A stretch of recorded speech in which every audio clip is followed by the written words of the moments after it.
서울 변두리의 한 반찬 가게에서 일어난 충격적인 사건이 전국을 떠들썩하게 만들고 있습니다. 30년간 성실하게 살아온 70세 할머니가 가장 믿었던 사람에게 평생 모은 3억 원을 모두 잃었다고 합니다. 더욱 놀라운 것은 그 범인이 바로 5년간 효부로 소문났던 며느리였다는 사실입니다. 하지만 이 이야기는 단순한 사기 사건을 넘어서 우리 사회에 큰 경종을 울리는 반전의 드라마가 되었다고 합니다. 과연 무슨 일이 있었던 걸까요? 지금부터 여러분께 그 충격적인 이야기를 전해드리겠습니다. 여기서 잠깐 더 많은 이야기와 재미있는 콘텐츠를 놓치지 않으시려면 지금 바로 구독과 알림 설정을 해주세요. 여러분의 관심이 저희 채널에게 큰 힘이 됩니다. 70세의 순례 할머니는 새벽 5시면 어김없이 일어나 김치를 담그고 나물을 무치며 하루를 시작하셨습니다. 어머님, 오늘도 일찍 일어나셨네요. 38살의 며느리 한설인이 부엌으로 들어와 말했습니다. 순례 할머니는 설인을 보며 환하게 웃었어요. 응, 설인아. 너도 일찍 일어났구나. 고마워라. 이 집의 분위기는 언뜻 보면 정말 화목해 보였습니다. 설이는 매일 아침 시어머니를 도와가게 준비를 했고 손님들 앞에서는 저희 어머님이 직접 담그신 김치예요라며 자랑스럽게 말하곤 했거든요. 동네 사람들은 모두 이순례네 며느리 참 효부다라며 칭찬을 아끼지 않았어요. 하지만 순례 할머니에게는 누구에게도 말하지 못한 비밀이 하나 있었습니다. 바로 평생 모은 3억 원의 적금이었죠. 젊은 시절 남편을 일찍 여인 후 홀로 아들 도현을 키우며 한 푼 두 푼 모은 소중한 돈이었습니다. 이 돈만 있으면 나중에 아들한테 짐이 되지 않을 수 있어. 라고 혼자 중얼거리며 위안을 삼았던 거예요. 그런데 이상했습니다. 며느리 설인이 유독 이 돈 이야기에 관심이 많았거든요. 어머님, 적금이 3억이나 되신다고요? 정말 대단하시네요. 라며 눈을 반짝였어요. 처음엔 단순한 관심으로 생각했지만 설이는 계속해서 어머님, 그 돈으로 뭐 하실 생각이세요? 라고 물어봤습니다. 아직 생각해보지 않았어. 일단 은행에 그냥 둘 거야. 라고 순례 할머니가 대답하면 설이는 그럼 비밀번호나 통장은 어디 두세요? 라며 자연스럽게 물어봤어요. 순례 할머니는 별 생각 없이 옷장 서랍에 넣어뒀지라고 답했습니다. 시간이 흐르면서 집안의 분위기가 조금씩 바뀌기 시작했어요. 설이는 점점 더 적극적으로 집안일을 맡아 했습니다. 어머님, 이제 저한테 맡기시고 쉬세요라며 부엌에서 순례 할머니를 밀어냈어요.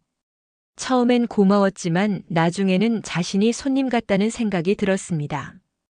도현아, 어머님 음식은 너무 짜서 내 건강에 안 좋을 것 같아. 앞으로 내가 해드릴게. 라고 설인이 아들에게 말했을 때 순례 할머니의 마음은 조금 아팠어요. 42년 된 아들 도현은 그래, 엄마도 이제 좀 쉬세요라며 아내 편을 들었거든요. 거실의 사진들도 하나둘씩 바뀌었습니다. 순례 할머니와 돌아가신 남편의 사진 대신 도현과 설인의 신혼사진이 걸렸어요. 리모컨도 이제 설인이 쥐고 있었고 텔레비전 채널도 설인 마음대로였습니다. 어머님은 드라마보다 뉴스가 좋으시죠? 라고 물으면서도 이미 채널은 설인이 좋아하는 예능 프로그램으로 고정되어 있었거든요. 동네 친구 박분자 할머니가 찾아왔을 때도 분위기가 이상했어요. 분자야, 요즘 우리 며느리가 너무 잘해줘서 고마워. 라고 말했지만 분자 할머니는 순례의 표정에서 뭔가 다른 걸 느꼈습니다. 순례야, 내가 너무 기가 죽어 보인다. 괜찮아? 라고 물었을 때 순례 할머니는 괜찮아, 머리라며 웃어넘겼지만 목소리에 힘이 없었어요. 그렇게 평화로워 보였던 이 가정에 균열이 생기기 시작했습니다. 순례 할머니는 점점 자신이 이 집의 주인이 아닌 것 같다는 생각을 하게 되었어요. 하지만 아직은 며느리를 의심하지 못했습니다. 내가 나이 들어서 예민해진 것 같아라고 혼자 생각했거든요. 며칠이 지나면서 순례 할머니는 집안에서 자신의 존재감이 점점 줄어드는 것을 느꼈습니다. 아침에 일어나 부엌으로 가면 설인이 이미 모든 것을 준비해 놨어요. 어머님, 제가 다 했으니까 그냥 드세요라고 말하는 설인의 목소리는 친절했지만 왠지 명령조로 들렸거든요. 설인아, 내가 해도 되는데라고 말하면 아니에요, 어머님. 이제 저한테 맡기세요. 어머님, 나이에 이런 일 하시면 안 돼요라며 단호하게 거절했습니다. 순례 할머니는 할 말을 잃었어요. 겨우 70살인데 벌써 일을 못할 나이라니요. 가장 충격적이었던 건 반찬 가게에서의 일이었습니다. 30년 넘게 단골이었던 김 사모가 와서 사장님, 요즘 김치가 예전 맛이 아니네요. 너무 달아요라고 말했을 때였어요. 순례 할머니가 당황하자 설인이 나서서 말했습니다. 죄송해요. 어머님이 요즘 입맛이 변하셔서요. 제가 다시 담가드릴게요. 그날 밤 순례 할머니는 설인에게 물었어요. 설인아, 내 김치가 정말 달았니? 설인은 미소를 지으며 답했습니다. 어머님, 나이 드시면 미각이 둔해지잖아요. 제가 요즘 설탕을 조금 빼고 담그고 있어요. 걱정 마세요. 하지만 순례 할머니는 자신의 미각에 확신이 있었어요. 30년 넘게 김치를 담가온 손맛을 잃을 리가 없었거든요. 몰래 맛을 봤는데 정말 달았습니다. 내가 언제 설탕을 이렇게 많이 넣었지? 라고 혼잣말했지만 기억이 나지 않았어요. 며느리의 영역 확장은 계속되었습니다.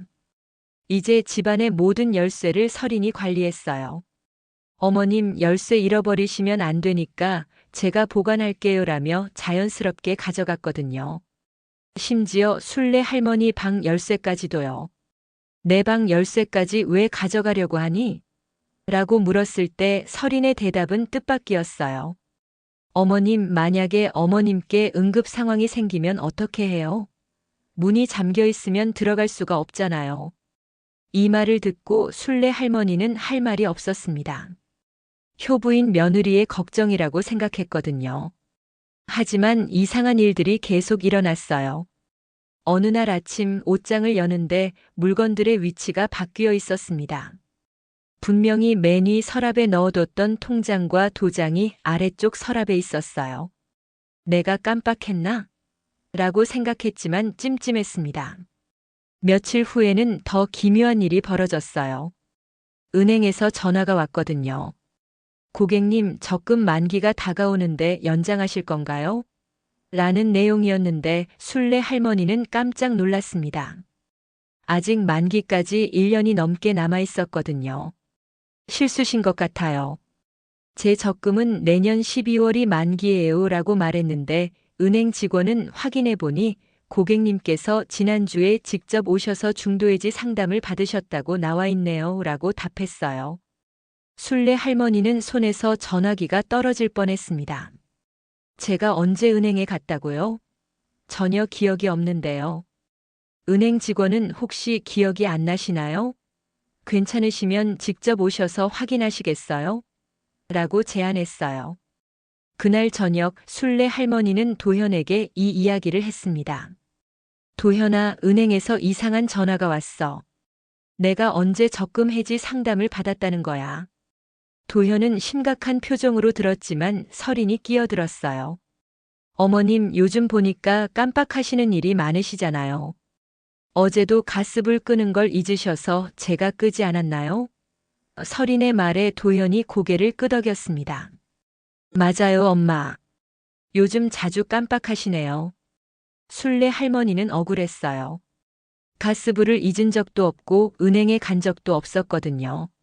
하지만 아들과 며느리가 모두 자신을 의심의 눈으로 바라보자 말문이 막혔습니다. 그날 밤 잠자리에 들면서 순례 할머니는 뭔가 이상하다는 생각을 지울 수 없었어요. 분명히 뭔가 잘못되어 가고 있는데 정확히 무엇인지 알 수가 없었거든요. 천장을 바라보며 내가 정말 늙어서 이상해진 걸까? 라는 생각이 머릿속을 맴돌았습니다. 마당에 나가 화분에 물을 주면서도 마음이 무거웠어요.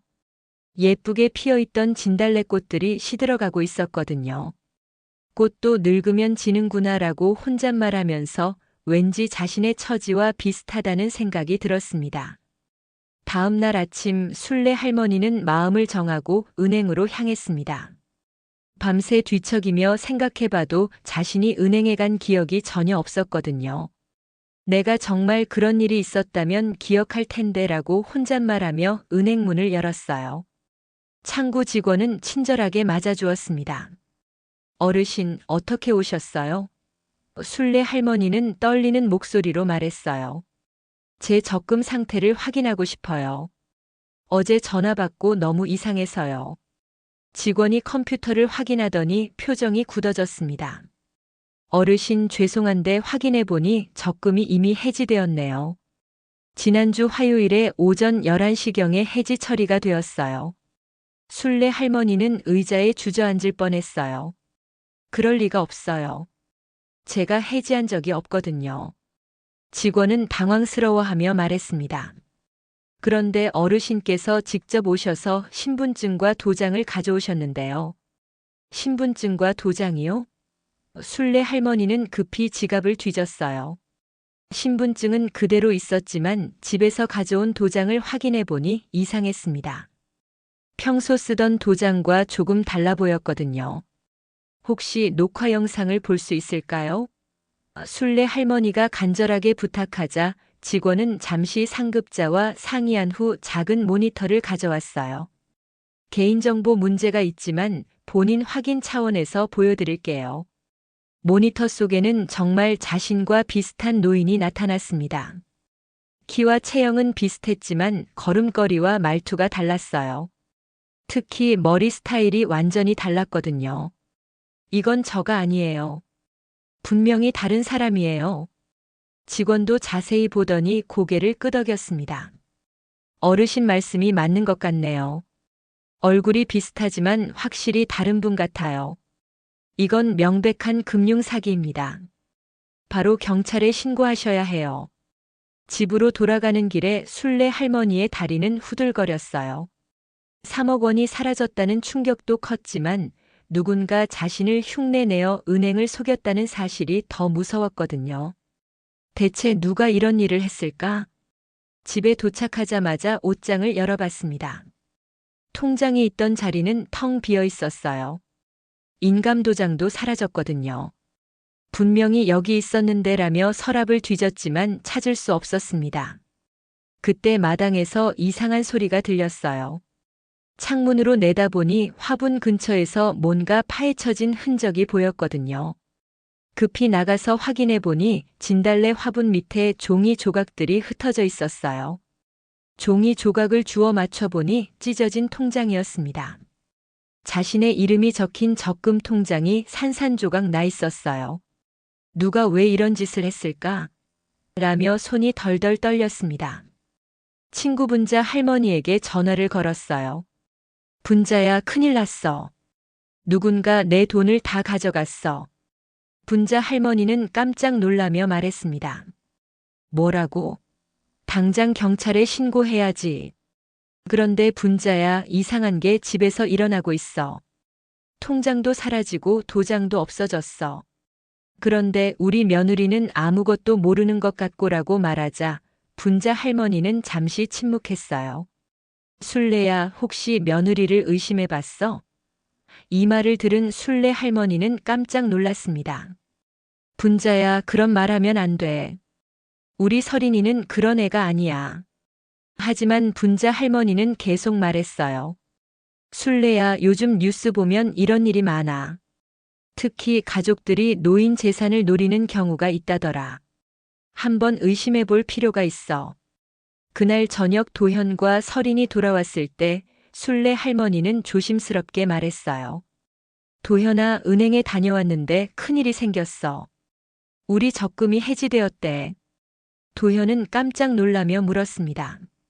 엄마, 그게 무슨 말이에요? 엄마가 해지하신 거 아니에요?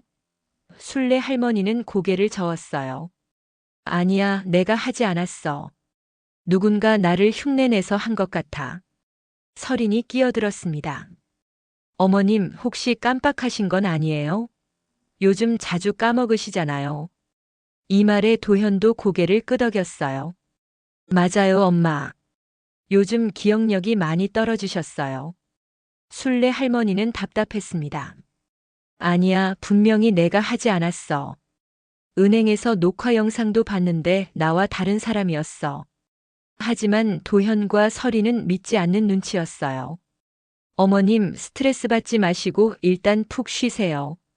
내일 다시 은행에 같이 가볼게요라고 설인이 말했지만 순례 할머니는 왠지 설인의 표정에서 이상한 걸 느꼈습니다. 너무 차분했거든요. 3억 원이 사라졌는데도 전혀 놀라지 않는 것 같았어요.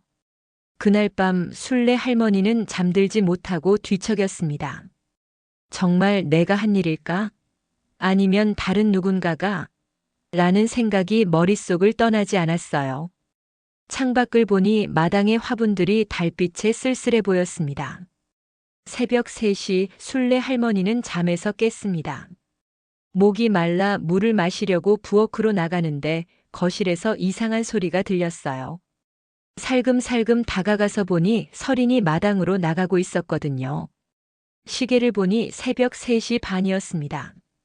저 시간에 마당에 뭐하러 나가지? 라고 생각하며 창문 틈으로 내다봤어요. 설이는 손전등을 켜고 화분 근처를 뒤지고 있었습니다. 특히 진달래 화분 주변을 유심히 살펴보고 있었어요. 순례 할머니는 숨을 죽이고 지켜봤습니다. 설이는 화분을 조심스럽게 들어 올리고 밑을 확인했어요. 뭔가를 찾는 것 같았거든요. 10여 분 정도 그런 행동을 하다가 다시 집 안으로 들어왔습니다.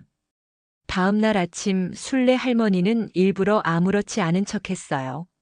설이나 어젯밤에 잠 잘 잤니? 설이는 태연하게 답했습니다. 네, 어머님. 푹 잤어요. 어머님은 어떠셨어요? 나도 잘 잤어. 그런데 밤중에 마당에서 소리가 나더라. 혹시 들었니? 이 말에 설인의 표정이 살짝 굳어졌어요.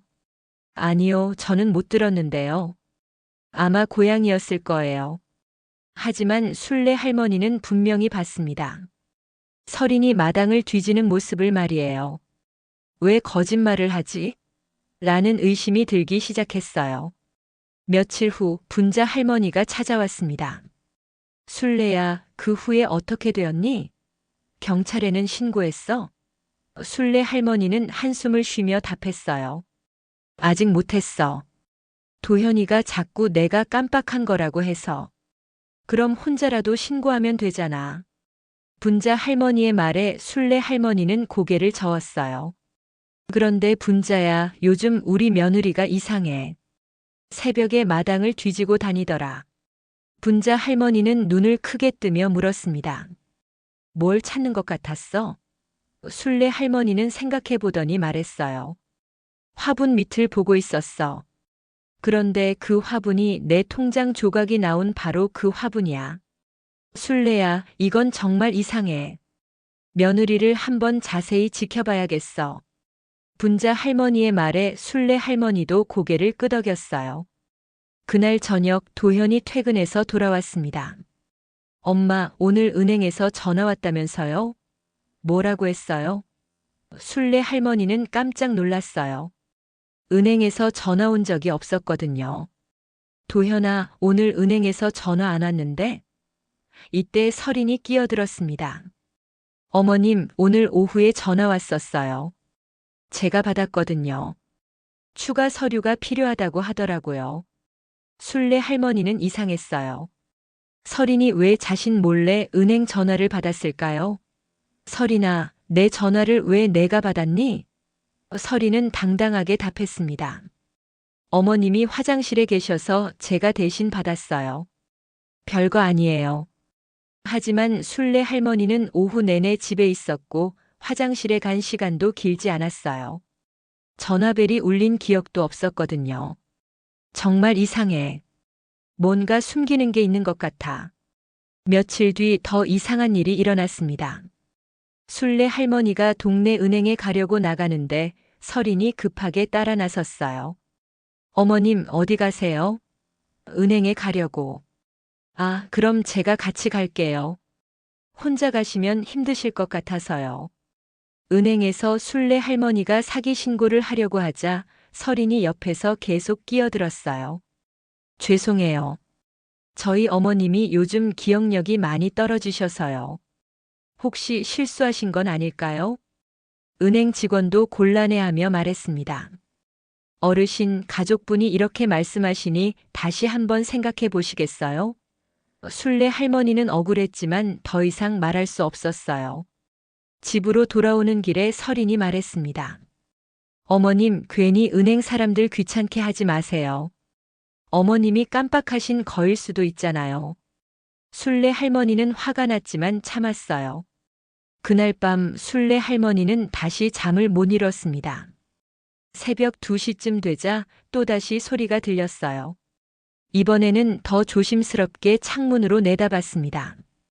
역시 서린이 마당에 나와 있었어요. 이번에는 작은 삽을 들고 있었습니다. 화분 옆 땅을 파고 있었거든요. 뭘 묻으려는 걸까? 아니면 뭘 찾으려는 걸까? 순례 할머니는 심장이 쿵쾅거렸어요. 서린은 30분 정도 그 자리에서 뭔가를 하더니 다시 집 안으로 들어왔습니다. 순례 할머니는 다음날 아침까지 한숨도 못 잤어요. 아침이 되자 순례 할머니는 마당으로 나가 확인해 봤습니다. 화분 옆 땅이 새로 파인 흔적이 있었어요. 뭔가 묻힌 것 같았거든요. 하지만 함부로 파볼 수는 없었습니다. 분자야, 나 정말 이상해져 가는 것 같아. 우리 며느리가 계속 이상한 행동을 해.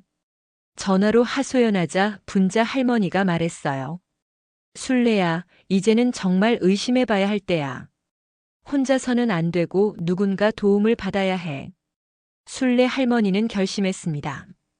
더 이상 가만히 있을 수 없었어요. 며느리가 정말 무슨 일을 꾸미고 있는 건지 확인해 봐야겠다고 생각했거든요. 하지만 어떻게 해야 할지 막막했습니다. 다음 날 오후 순례 할머니는 중요한 결정을 내렸습니다. 동네 철물점에서 작은 녹화기를 샀어요. 40만 원이나 하는 비싼 물건이었지만 진실을 확인하기 위해서는 어쩔 수 없었거든요. 할머니, 이거 왜 사세요? 철물점 아저씨가 물어보자 순례 할머니는 도둑이 들까봐 걱정되어서라고 둘러댔어요. 집에 돌아와서 서린이 없는 틈에 자신의 방 옷장 위쪽에 조그맣게 설치했습니다. 며칠을 기다렸는데 별다른 일이 없었어요.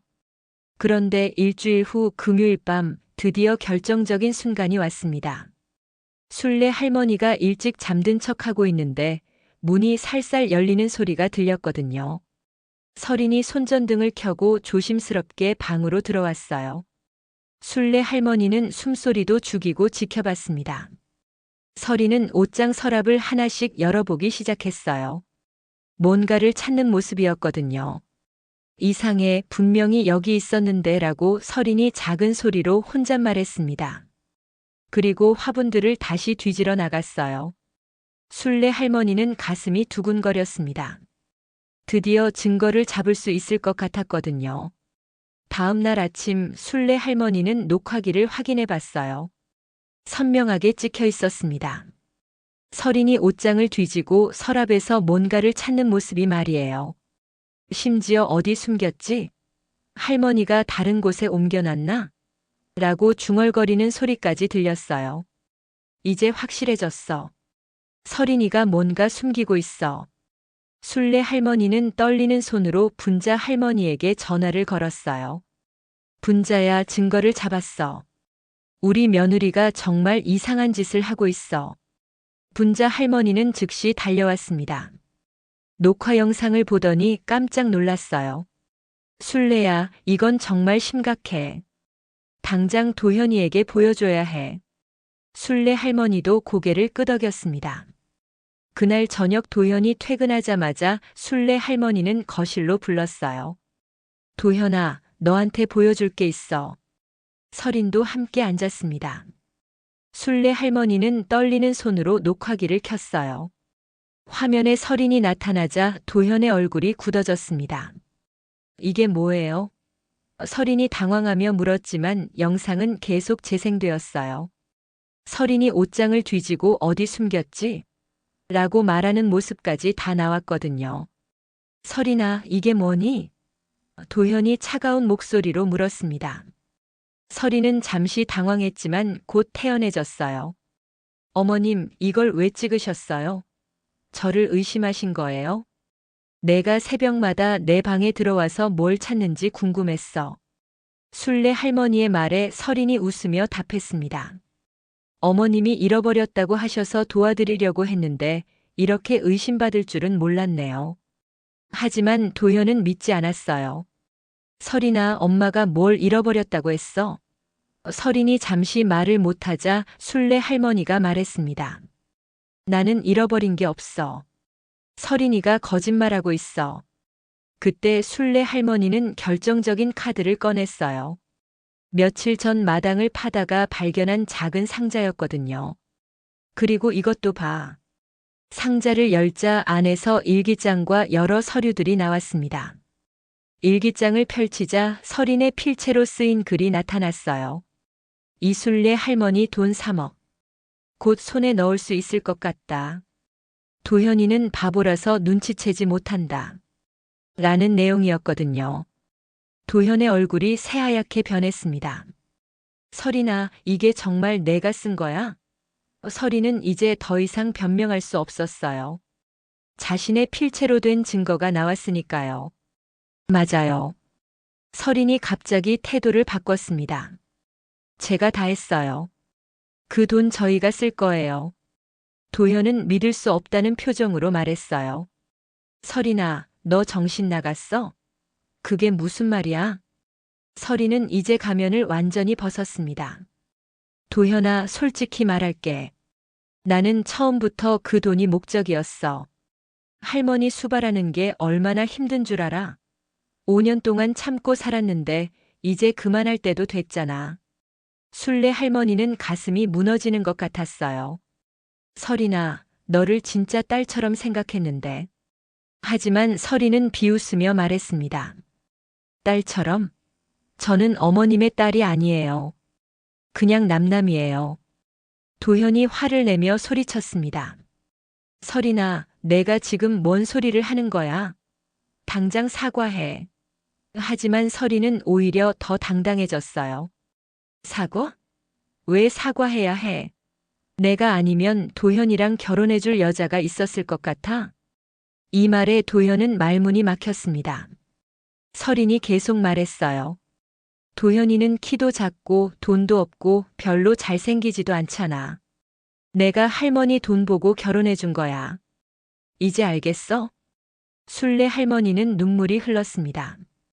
5년 동안 믿었던 며느리가 이런 속셈이었다니요. 설인아, 그럼 우리가 너한테 뭐가 모자랐니? 왜 이런 짓을 했니? 모자란 게 많았죠. 이 좁은 집, 그리고 맨날 반찬 냄새 나고 할머니는 잔소리 많고 참고 살기 힘들었어요. 그래도 돈 때문에 참았는데 이제 그만 가져갈 때가 된 거죠. 그날 밤은 집안이 완전히 뒤바뀌었습니다. 도현은 충격에 빠져 말도 못했고 순례 할머니는 배신감에 잠을 이룰 수 없었어요. 5년 동안 쌓아온 믿음이 하루아침에 무너진 거였거든요. 다음 날 아침 집안 분위기는 얼음장처럼 차갑했습니다. 도현은 밤새 잠을 못 잤는지 눈이 벌겋게 부어 있었어요. 설이는 오히려 태연하게 아침밥을 차리고 있었거든요. 어머님, 아침 드세요라고 말하는 목소리에는 어제까지의 가식적인 다정함도 사라져 있었습니다. 순례 할머니는 밥숟가락을 들 수가 없었어요. 설이나, 너 정말 그 돈을 어떻게 가져간 거니? 설이는 대수롭지 않게 답했습니다. 별거 아니에요. 어머님 도장 하나 더 만들어서 은행에 갔을 뿐이죠. 도장을 하나 더 만들었다고. 도현이 놀라며 물었어요. 설이는 고개를 끄덕였습니다. 어머님이 자주 깜빡하시니까 만약을 대비해서 미리 만들어뒀어요. 똑똑하죠? 순례 할머니는 손이 덜덜 떨렸습니다. 그럼 은행에 간 사람은? 제 언니예요. 어머님이랑 체형이 비슷해서 연기를 좀 했죠. 머리만 똑같이 하고 가니까 은행 사람들이 구분 못하더라고요. 이제 모든 퍼즐이 맞춰졌어요.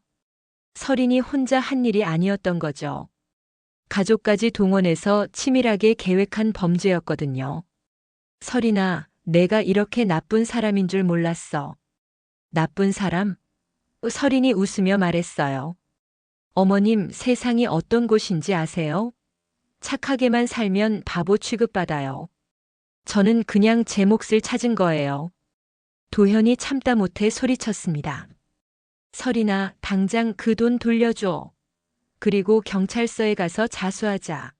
하지만 설인은 코웃음을 쳤어요. 자수? 웃기지 마요. 이미 돈은 다른 곳으로 옮겼어요. 찾을 수도 없을 거예요. 순례 할머니는 결심했습니다. 경찰에 신고할 거야. 너 같은 사기꾼은 법의 심판을 받아야 해. 하지만 설인은 전혀 동요하지 않았어요. 어머님, 경찰이 믿을까요? 며느리가 시어머니 돈 가져간 거 가족 간 재산 문제라고 할 텐데요. 그래도 증거가 있잖아. 내가 쓴 일기장도 있고 녹화 영상도 있어. 순례 할머니의 말에 설인이 빙긋 웃었습니다. 그런 게 뭐 대단한 증거라고 생각하세요? 저는 어머님 며느리예요. 부부 재산은 공동 재산이라고 주장하면 그만이에요. 도현은 분노에 떨었습니다. 설인아, 너 정말 미쳤구나. 어떻게 이런 말을 할 수 있어? 설인은 냉정하게 답했어요. 미쳤다고요? 저는 현실적인 거예요.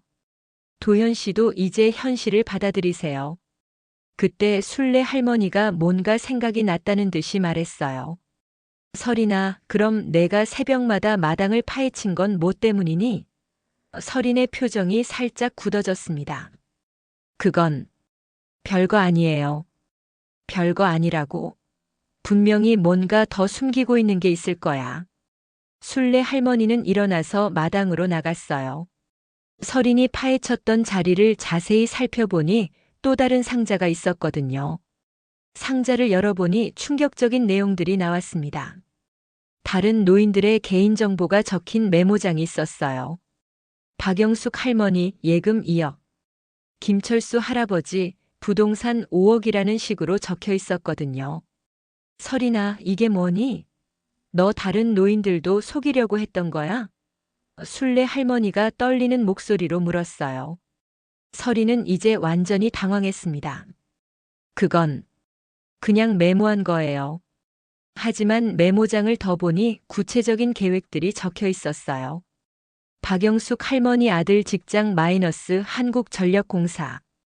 접근 방법 마이너스 정전 신고 후 직원으로 위장. 이런 식으로 치밀한 범죄 계획이 세워져 있었거든요. 도현은 경악했습니다. 설인아, 너 전문 사기꾼이었구나. 우리 엄마만 속인 게 아니라 다른 사람들도 속이려고 했던 거지. 설인은 더 이상 변명할 수 없었어요. 그래요, 맞아요. 저희는 팀으로 활동해요. 노인들 상대로 사기치는 게 우리 일이에요. 설인이 자포자기하며 모든 걸 털어놨습니다. 어머님만 속인 게 아니에요. 이미 10여 명의 노인들한테서 돈을 가져왔어요. 순례 할머니는 다리에 힘이 빠져 주저앉을 뻔했어요. 자신만 당한 게 아니라 다른 무고한 노인들도 피해를 봤다는 사실이 충격적이었거든요. 설인아, 너는 사람이 아니야. 사람이 아니라고요? 어머님들이 너무 순진한 거예요. 요즘 세상에 그렇게 순진하게 살면 당하는 거예요. 설인의 말에 도현이 주먹을 불끈 쥐었습니다. 설인아, 당장 이 집에서 나가. 도현이 소리쳤지만 설인은 비웃었어요. 나가라고요? 저는 이 집 며느리예요. 제가 왜 나가야 해요? 오히려 어머님이 요양원에라도 가시는 게 좋을 것 같은데요. 이 말을 들은 순례 할머니는 분노가 치밀어 올랐습니다. 설인아, 내가 감히. 하지만 설인은 태어냈어요. 어머님, 화내봤자 소용없어요. 이미 엎질러진 물이에요.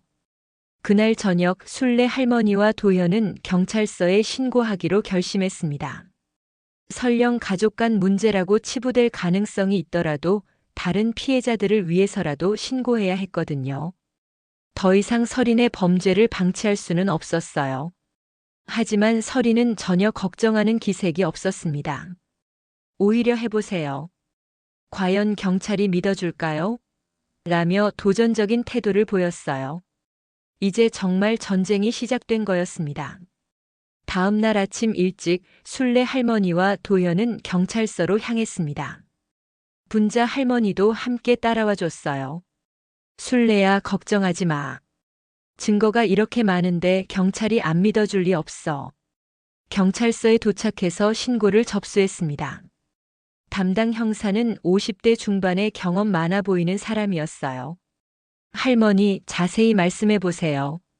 순례 할머니는 처음부터 차근차근 설명했습니다. 형사님, 제 며느리가 제 적금 3억 원을 가져갔어요. 그리고 다른 노인들도 속이려고 계획을 세우고 있었어요. 형사는 심각한 표정으로 들었습니다. 증거가 있으신가요? 도현이 준비해온 자료들을 꺼냈어요. 녹화 영상, 서린의 일기장, 그리고 마당에서 발견한 다른 노인들의 정보가 담긴 메모장까지요. 형사는 하나하나 꼼꼼히 살펴봤습니다. 이건 명백한 사기죄네요. 그것도 조직적으로 저지른 것 같고요. 형사의 말에 순례 할머니는 안도했어요. 그럼 잡아주실 수 있나요? 물론입니다. 바로 수사에 착수하겠습니다. 하지만 집에 돌아가 보니 서린은 이미 짐을 싸고 있었어요. 어머님, 저 이제 친정에 가 있을게요. 며칠 후에 다시 올게요라며 태연하게 말했거든요. 순례 할머니는 깜짝 놀랐습니다. 서린아, 너 도망가려는 거니? 도망이 아니라 잠시 친정에 가는 거예요. 어머님이 경찰에 신고했다면서요? 별로 걱정 안 되는데요. 서린은 여전히 자신만만했어요. 하지만 순례 할머니는 이상한 느낌이 들었습니다. 그날 저녁 형사에게서 전화가 왔어요. 할머니, 며느리분이 집에 계신가요? 내일 조사를 받으러 나와야 하는데요. 순례 할머니는 친정에 갔다고 해요라고 답했습니다. 친정 주소 아세요? 형사가 물어보자 순례 할머니는 당황했어요. 5년 동안 며느리로 살았는데 친정 주소를 정확히 모르고 있었거든요. 대충 부천 쪽이라고 들었는데 이틀 후 더 충격적인 소식이 들려왔습니다. 형사에게서 전화가 온 거예요. 할머니, 며느리분 친정에 가보니 그런 사람 없다고 하네요. 그리고 더 놀라운 건 혼인신고서상의 주소도 가짜였어요. 그게 무슨 말이에요? 순례 할머니는 믿을 수 없었어요. 형사가 설명했습니다. 며느리분이 사용한 신분증과 모든 서류가 위조된 것 같습니다. 심지어 이름도 가짜일 가능성이 높아요. 도현은 충격에 빠졌어요. 그럼 제가 5년 동안 같이 산 아내가 누군지도 모른다는 말이에요? 형사는 고개를 끄덕였습니다. 그런 것 같습니다. 전문적인 사기꾼 조직의 소행으로 보여요. 며칠 후 더 놀라운 소식이 전해졌습니다. 지역 방송국에서 연락이 온 거예요. 할머니, 저희가 노인 대상 사기 특집 프로그램을 만들고 있는데 인터뷰 가능하신가요? 방송국 기자가 찾아와서 설명해 줬어요. 할머니께서 신고하신 사건이 큰 조직 사기의 일부라는 게 밝혀졌어요. 벌써 15명의 추가 피해자가 신고를 했거든요. 15명이나요? 순례 할머니는 깜짝 놀랐어요. 기자가 계속 설명했습니다. 네, 모두 70대 이상의 노인분들이에요. 비슷한 수법으로 당하셨고요. 할머니 사건이 단서가 되어서 다른 피해자들도 용기를 내서 신고한 거예요. 방송이 나간 후 더 많은 피해자들이 신고했습니다. 결국 27명의 피해자가 나왔고 피해 금액만 12억 원이 넘었어요. 서린과 그 일당들은 몇 년 동안 조직적으로 노인들을 속여왔던 거였거든요. 일주일 후 결정적인 소식이 들려왔습니다. 형사에게서 전화가 온 거예요. 할머니, 좋은 소식이에요. 며느리와 공범들을 김포공항에서 검거했어요. 정말이에요? 순례 할머니는 기뻐했어요. 형사가 설명해 줬습니다. 해외로 도피하려다가 잡혔어요. 현금으로 5억 원 넘게 들고 있었거든요. 할머니 돈도 일부 포함되어 있을 것 같아요. 며칠 후 더 자세한 소식을 들었어요. 서린의 본명은 전혜진이었고 이미 다른 지역에서도 비슷한 사기를 저질러 수배 중이었다고 했습니다. 그리고 일당은 총 5명이었는데 모두 체포되었어요. 할머니, 이번 사건이 전국 뉴스에도 나갔어요. 덕분에 비슷한 피해를 당한 노인분들이 많이 신고하고 있어요. 기자가 말해줬을 때 순례 할머니는 복잡한 심정이었어요. 자신이 당한 일이 이렇게 큰 사건이 될 줄은 몰랐거든요. 하지만 한편으로는 다른 피해자들에게 도움이 되었다는 생각에 뿌듯했어요. 내가 용기 내서 신고한 게 다른 분들에게도 도움이 되었구나. 도현은 여전히 충격에서 벗어나지 못했어요. 엄마, 제가 정말 바보였어요. 5년 동안 사기꾼과 같이 살았는데 전혀 눈치 못 챘어요. 순례 할머니는 아들을 위로했습니다. 도현아, 내 잘못이 아니야. 걔들이 너무 교묘했던 거야.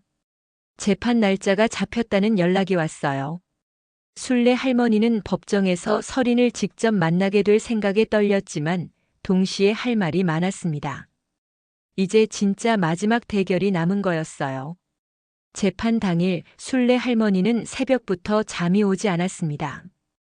5년 동안 며느리라고 생각했던 사람을 법정에서 다시 만나게 된다는 생각에 가슴이 두근거렸어요.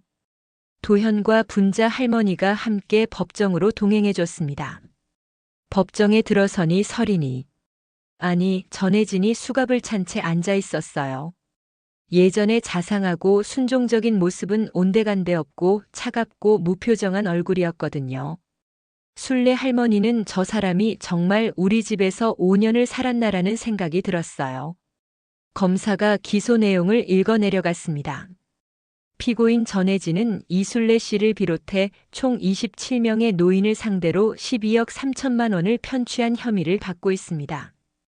피해 규모를 들으니 순례 할머니도 놀랐어요. 변호사가 전혜진에게 물었습니다. 피고인 혐의를 인정합니까? 전혜진은 담담하게 답했어요. 인정합니다. 아무런 변명도 하지 않았거든요. 오히려 당당한 태도였어요. 재판부가 순례 할머니를 증인으로 불렀습니다. 증인께서는 피고인과 어떤 관계셨습니까? 순례 할머니는 떨리는 목소리로 답했어요. 며느리. 아니, 며느리라고 생각했던 사람입니다. 피고인이 어떤 방식으로 접근했는지 말씀해 주세요. 판사의 질문에 순례 할머니는 처음부터 차근차근 설명했습니다. 처음엔 정말 착한 며느리인 줄 알았어요. 매일 저를 도와주고 동네 사람들한테도 효부라는 소리를 들었거든요.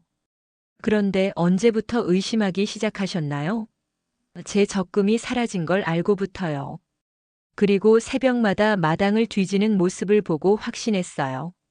검사가 전혜진에게 물었습니다. 피고인은 왜 이런 범죄를 저질렀습니까? 전혜진은 잠시 침묵하다가 말했어요. 돈이 필요했습니다. 그리고 노인들이 쉬운 대상이라고 생각했어요. 이 말을 들은 순례 할머니는 가슴이 아팠어요. 자신들이 그저 쉬운 대상이었다는 것이 서글펐거든요. 하지만 동시에 분노도 치밀어 올랐습니다. 판사가 순례 할머니에게 물었습니다. 피해자께서는 피고인에게 하고 싶은 말이 있으십니까? 순례 할머니는 일어서서 전혜진을 똑바로 쳐다봤어요. 전혜진 씨, 나는 당신을 진짜 딸처럼 생각했어요. 당신이 아플 때는 밤새 간병했고 맛있는 음식 있으면 당신 먼저 챙겨줬어요. 그런데 당신은 나를 그냥 돈으로만 봤군요. 전혜진은 고개를 숙이고 아무 말도 하지 않았어요. 순례 할머니가 계속 말했습니다. 돈은 돌려받으면 그만이에요. 하지만 당신이 훔쳐간 건 내 돈만이 아니에요. 내 아들의 신뢰 그리고 내 삶의 평화였어요. 그리고 나만 당한 게 아니라 다른 무고한 노인분들도 당했다는 게 더 화가 나요. 당신은 사람의 마음을 가지고 있는 게 맞나요? 순례 할머니의 말에 법정이 조용해졌어요. 판사가 최종 판결을 선고했습니다. 피고인 전혜진에게 징역 7년을 선고한다. 또한 피해자들에게 총 12억 3천만 원을 배상하라. 전혜진은 여전히 무표정했지만 순례 할머니는 조금 후련했어요. 재판이 끝나고 나오는 길에 많은 기자들이 몰려들었어요. 할머니, 소감이 어떠세요? 순례 할머니는 카메라 앞에서 말했습니다. 다른 노인분들도 조심하셨으면 좋겠어요. 가족이라고 무조건 믿지 마시고요. 한 달 후 순례 할머니는 뜻밖의 제안을 받았어요. 지역 복지관에서 노인 재산 보호 강사로 활동해달라는 요청이었거든요. 할머니께서 직접 당하신 경험을 바탕으로 다른 분들께 교육해 주시면 큰 도움이 될 것 같아요. 순례 할머니는 고민 끝에 수락했습니다. 매주 화요일과 목요일 복지관에서 노인들을 대상으로 사기 예방 교육을 하게 되었어요. 첫 강의 날 30여 명의 노인들이 모였습니다. 안녕하세요, 여러분. 저는 여러분과 똑같은 피해자였던 이순례입니다. 순례 할머니가 자신의 경험을 솔직하게 털어놓자 청중들이 진지하게 들었어요. 저처럼 당하지 마세요. 가족이라고 해서 무조건 믿으면 안 돼요. 강의가 끝나고 한 할머니가 다가왔어요. 선생님, 저희 며느리도 요즘 이상해요. 자꾸 제 통장 이야기를 해요. 순례 할머니는 그 할머니와 상담을 해주며 조언했습니다. 일단 통장을 다른 곳에 보관하시고 의심스러우면 바로 신고하세요. 몇 달이 지나자 순례 할머니의 강의는 입소문이 났어요. 다른 지역에서도 강의 요청이 들어왔거든요. 할머니 덕분에 사기를 예방했다는 감사 편지도 많이 받았어요. 어느 날 도현이 기쁜 소식을 가져왔습니다. 엄마, 저희 아이가 생겼어요. 도현은 재혼한 지 6개월 만에 아이를 갖게 된 거였어요. 이번엔 진짜 좋은 사람을 만났거든요. 정말이니? 그럼 내가 할머니가 되는 거구나. 순례 할머니는 기뻐서 눈물을 흘렸어요. 전혜진 때문에 상처받았던 마음이 조금씩 치유되는 것 같았거든요. 손녀가 태어난 날 순례 할머니는 마당에 새로운 화분을 심었어요. 국화꽃이었습니다. 예전에 전혜진이 망쳐놓은 진달래 화분 자리에 말이에요. 진달래는 금방 지지만 국화는 오래 피어있지. 나도 그렇게 살 거야. 복지관에서 돌아오는 길에 분자 할머니를 만났어요. 순례야, 요즘 얼굴이 많이 밝아졌네. 새로운 일 하는 게 좋은 것 같아. 순례 할머니는 미소를 지었습니다. 응, 내 경험이 다른 사람들한테 도움이 된다니까 뿌듯해. 그날 저녁 손녀를 안아보며 순례 할머니는 생각했어요. 힘든 일도 있었지만 덕분에 더 많은 사람들을 도울 수 있게 되었구나. 창밖으로 보이는 국화꽃이 환하게 피어 있었습니다. 5년 전 전혜진이 첫 발을 디딘 이 집은 이제 진짜 가족의 웃음소리로 가득했어요. 순례 할머니는 마침내 진정한 평화를 찾은 것 같았습니다. 그리고 자신의 경험이 다른 노인들에게 도움이 되고 있다는 사실에 보람을 느꼈어요.